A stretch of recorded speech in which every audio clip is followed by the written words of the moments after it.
Using campfire light to guide him, a lonely sailor emerged from a dense thicket of trees. His chiseled face depicted only a fleeting mixture of caution before he launched into his voyage to the abyss. There was an expanse yawning uncolored space before him, and his curiosity overtook his initial dread. He squinted to confirm the nest of shadows ahead was exactly that, a cave. A dazzling, urgent warmth beckoned him, and he stopped to regard his next move with some discretion. What he saw was a vision. It came in the shape of a woman, dressed all in roan fur pajamas handmade from an extinct bear species. The woman was a stark oasis embedded in the cold darkness of the cave. He merely saw her. Seated, concentrating on something in her hand, occasionally flipping through it, she was.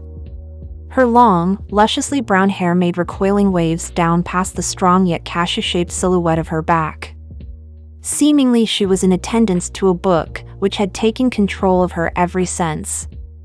She engrossed it. So much so, the sailor wondered whether it was equal to his longing for understanding, for it felt that enormous. Approaching cautiously, the sailor took in Diandra's sensual presence. "How do you do, lovely lady?" he queried nervously. "I have come to consult with you, for I have this nightmare of a never-ending voyage. I'm scared that my destiny is to replicate these errors indefinitely, remaining trapped on a spin cycle of false journeys." He looked down and saw her staring at him.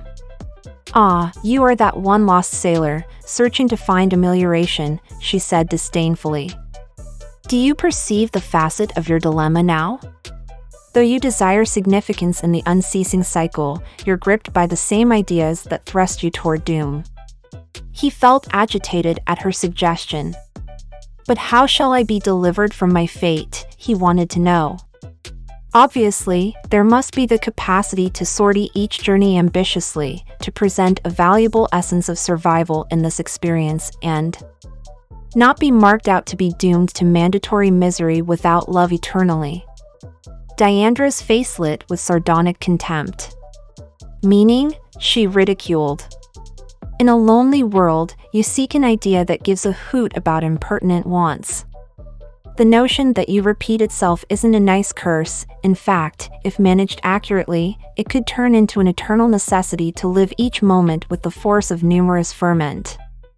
Ah, you don't want to hear this, but you can't manage the necessity to chase your reality but still be afraid of what you will find? Then what if I act?" he whimpered. She released a frigid and harsh cackle. "Carpe diem, comrade. The weak have a heart attack in fear that you should not care about, their fears. Their actions that show fear is called cruelly by you, who have no backbone.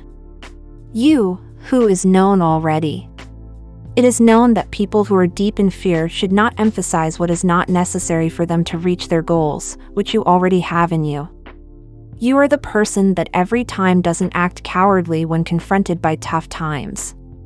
You should not be affected by people who are not strong.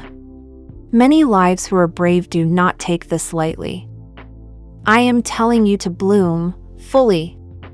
You have influence over yourself.